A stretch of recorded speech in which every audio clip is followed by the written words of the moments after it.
Hi everyone, welcome back to Rankers ji. This is Saurabh from IIT BHU and guys, बहुत दिनों बाद मैं आपसे मिल रहा हूं। मैं कोशिश ये करता हूं कि जब मेरी ज़रूरत पड़े तब मैं आपके समक्ष आऊं और आपको कुछ ऐसी बातें बताऊं जो मैं हर बार हर पार्टिसिपेंट्स को ये समझाते रहता हूं कि भाई अगर आप जेईई मेन का एग्ज़ाम देने जा रहे हो तो आपके लिए क्या ज़रूरी है क्या नहीं। अब देखिए, जेईई मेन 2024 में आप सब लोग अपीयर होने जा रहे हो और कई सारे बच्चों ने इस बार फॉर्म भरा एंड कंपटीशन धीरे धीरे बढ़ते जा रहा है। तो ऐसी क्या गलतियां हैं जिनकी वजह से एक बच्चा जो है वो जेईई मेन के अंदर रैंक नहीं लाता? उसको समझने के लिए आपको ये समझना पड़ेगा कि जेईई मेन होता कैसे, उसकी साइकोलॉजी क्या होती है। देखिए, जब भी दो एग्जाम जेईई मेन का होता है तो एक एग्जाम में और दूसरे एग्जाम में बड़ा फर्क होता है। इस एग्जाम में आपका जो कंपटीशन होता है वो सबसे बड़ा होता है टारगेट के बच्चों के लिए, ड्रॉपर बच्चों के लिए, और 12th वाले थोड़ा से यहाँ पर धीमे पड़ जाते हैं। लेकिन जो सेकंड अटेम्प्ट होता है ये सबका लास्ट अटेम्प्ट होता है, इसलिए सारे लोग अपनी पूरी पावर का इस्तेमाल इस वाले अटेम्प्ट में करते हैं। अब जो एक नॉर्मल एस्पिरेंट है वो क्या सोचता है कि भैया जेईई मेन 2024 तो 2 बार होगा, तो एक काम करता हूं, मैं इस बार थोड़ा आराम से दे लेता हूं, अगली बार मैं नंबर और ला दूंगा। अब मैं आपको इसका इंपैक्ट बताता हूं। मान लीजिए दोस्त मेरे, आप जेईई मेन फर्स्ट अटेम्प्ट में 190 नंबर पाए हो। लेट्स सी कि आप 190 पा गए, ठीक है। सेकेंड अटेम्प्ट में आप 190 से बढ़कर चले गए 210 पे। अब आपको क्या लग रहा होगा कि मैं 190 जो पाया था इस पे मेरी रैंक x बनी थी, अब मेरी रैंक इस पे x प्लस कुछ बनेगी, है? यही एकदम गलत है। आप एक चीज समझो, जो फर्स्ट अटेम्प्ट होता है उसमें पाया जाने वाले नंबर पर बनने वाला रैंक सबसे उत्तम, सबसे अच्छा और सबसे बेहतरीन होता है।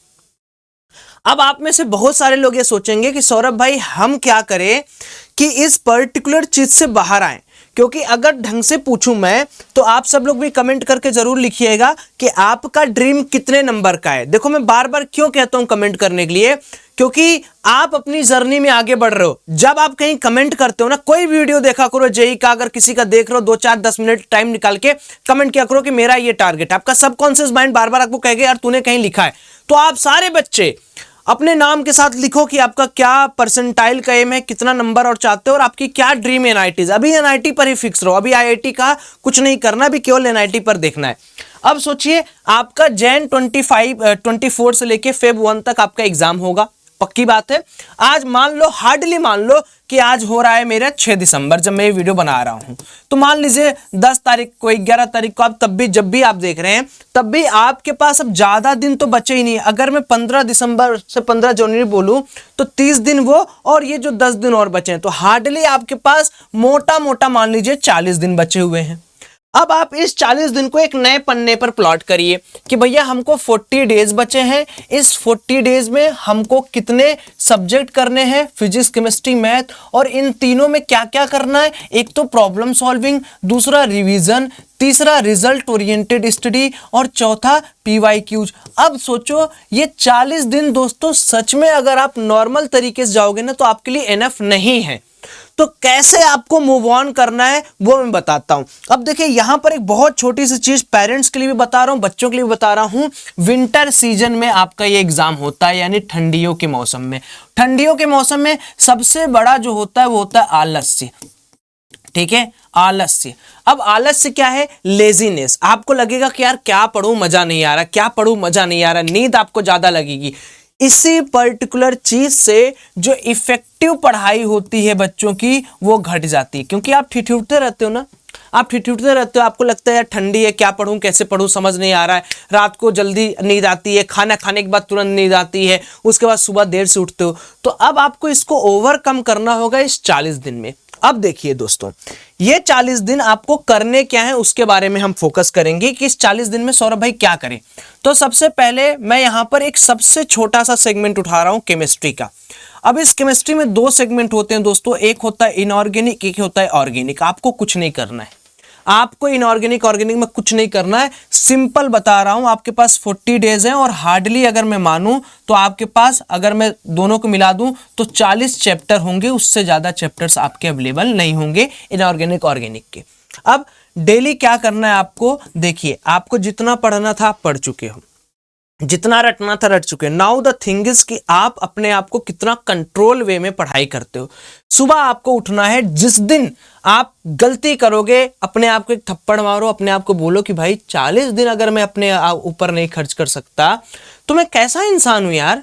अगर अब मैं 40 दिन भी अपने ऊपर नहीं खत्म कर सकता तो मैं कैसा इंसान हूं, कैसा लड़का हूं मैं, कि आगे लाइफ में आप करोगे क्या।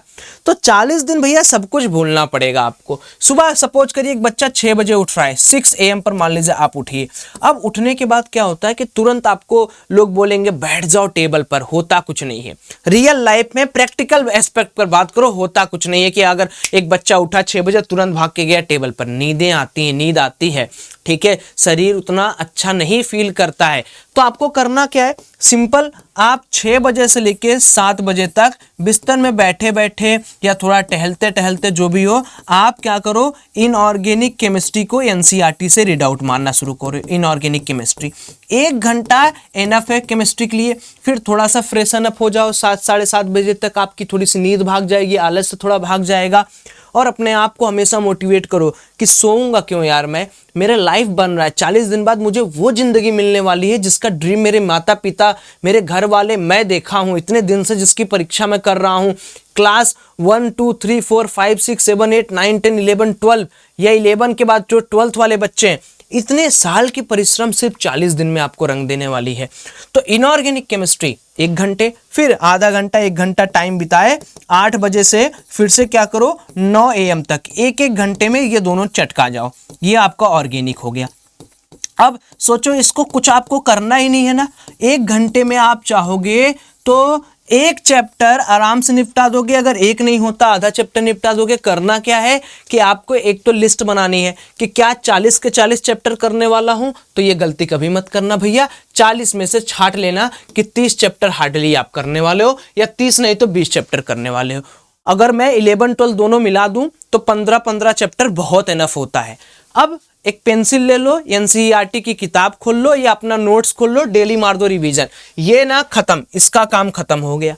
अब जब आपका ये 2 पार्ट स्ट्रांग हो जाएगा ना, ये 2 पार्ट अगर आपका सुबह वाले काम में निपट गया, जिसमें रटना ही रटना है, कुछ दिमाग लगाना ही नहीं है। क्या करोगे जान के यार कि PCl5 का रिएक्शन किसके साथ क्या होता है, क्या करोगे जान के, बस इतना जानो क्या प्रोडक्ट बनता है, क्या मेजर, क्या माइनर है, रटना ही है ओवरऑल। का जितना साइंटिफिक वहां पर एस्पेक्ट बना लो, ठीक, जितने भी आपके पास एक्सेप्शंस हैं उसको रटना ही है ना, उसमें कुछ दिक्कत नहीं है।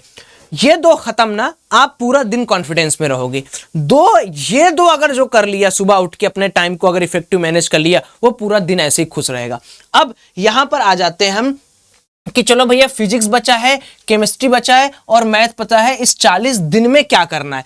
अब जो मेरा एक्सपीरियंस कहता है, जब से जेईई मेन हुआ है या जब से ऑनलाइन हुआ है, मेरे एक्सपीरियंस में बच्चों ये है कि अगर आप मैथमेटिक्स के अंदर बहुत ज़्यादा डीप डाइव करोगे तो आपका पहली बात तो टाइम बहुत कंज्यूम होगा, दूसरी चीज टफनेस चूंकि मैथ की सबसे बड़ी होती है, तो मुझे नहीं लगता है कि अगर आप इस पर ज्यादा वक्त बिताओगे तो आपका कुछ ज्यादा बिगड़ने वाला है। मैथ को आप लाइट रखो। फिजिक्स के अंदर 3 एलिमेंट पर काम करना है। पहला दोस्तों देखो, आपको फॉर्मूला पूरा याद होना चाहिए, ठीक है।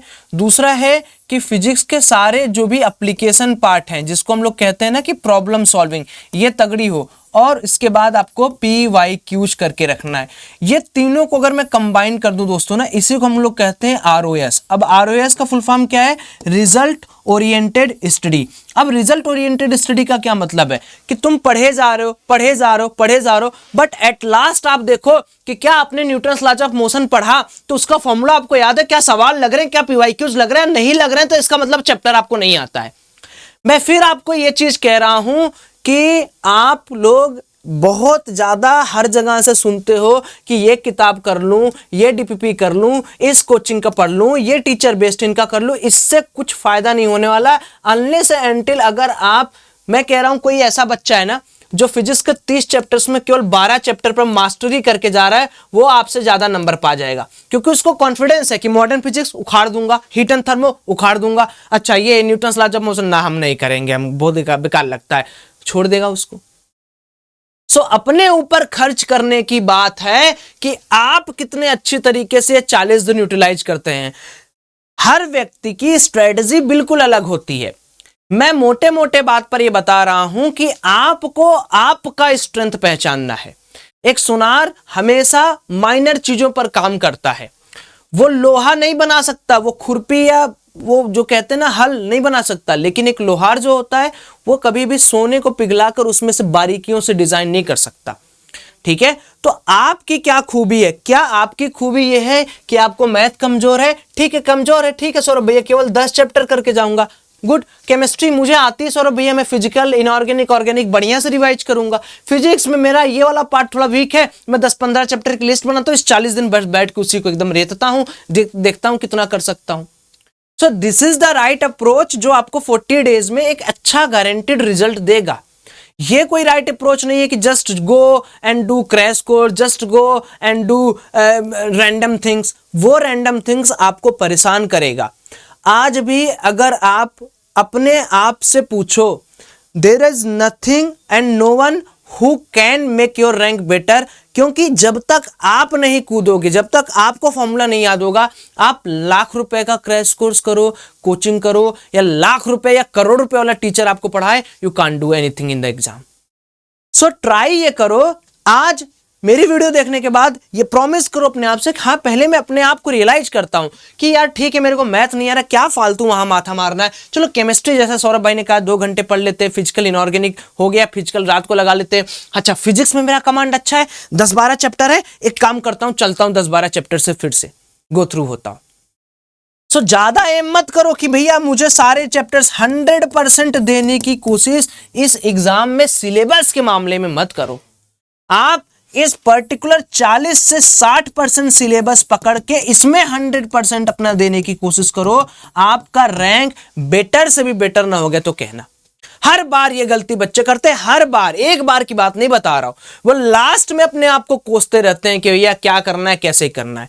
एंड जब आप इन सारी चीजों को कर रहे हैं, आप संडे को समय निकाल के संडे को आराम से उठिए, आराम से बढ़िया से उठिए। सुबह ना उठ रहे हैं कोई बात नहीं है, आराम से आप उठिए 7 AM के आसपास, 7 बजे के आसपास आप उठिए। 7 से क्या करिए, 9 AM तक आप रिवीजन कर लीजिए, और 9:15 या 10 बजे से आप एक छोटा सा प्यारा सा एक 10 से 1 PM तक आप मस्त होके टेस्ट दीजिए। एक टेस्ट आपको संडे को देना है, और टेस्ट होने के तुरंत 1 घंटे बाद, खाना वाना खाने के बाद, आराम से पूरे टेस्ट को आपको सॉल्व करके एनालाइज करना है कि मेरी कहाँ गलती हुई, कहाँ पर मेरे नंबर वीक हुए, इस सवाल में जो मुझे कॉन्फिडेंस था इसमें मेरा नंबर क्यों कटा, ये वाला कैसे नहीं हुआ, न्यूमेरिकल अप्रोच मुझे क्यों नहीं आता है। ये संडे का प्लान है। ठीक, संडे को आपने 1 बजे से लेके 4 बजे तक पूरा टेस्ट दिया, एनालाइज किया। 4 बजे आराम से बाहर जाओ, 1-2 घंटे घूमो, फिर 6 बजे आके अपनी रात भर की स्टडी मार दो, जो जो गलतियां हुई हैं, क्या क्या चीजें बची हुई हैं, कौन सी चीजें करनी है। सो टाइम बहुत है, लेकिन उसको यूटिलाइज करने के लिए दिमाग के अंदर जो सारी निगेटिविटी भरी हुई है, बहुत तरीके के जो स्ट्रेटजीज भरे हुए हैं, उनसे आपको कटना है। मैं इतना जानता हूं कि यहां पर वही बच्चा टिकने वाला है जो अपने आप को इंप्रूव करने के बारे में सोचे। अगर आप इस 40 से 45 दिन का सही उपयोग करना चाह रहे हो और आपको लग रहा है कि हाँ सौरभ भाई मैं करूंगा, तो do let me know in the comment section. बाकी मैं मिलता हूं आपको नेक्स्ट वीडियो में, तब तक के लिए अपना ख्याल रखिए। एंड अगर आपको कोई भी टॉपिक परेशान कर रहा है, सता रहा है कि सौरभ भाई इस टॉपिक का जवाब नहीं है, do let me know in the comment section. मैं कमेंट में आपका रिप्लाई दे दूंगा। बाय।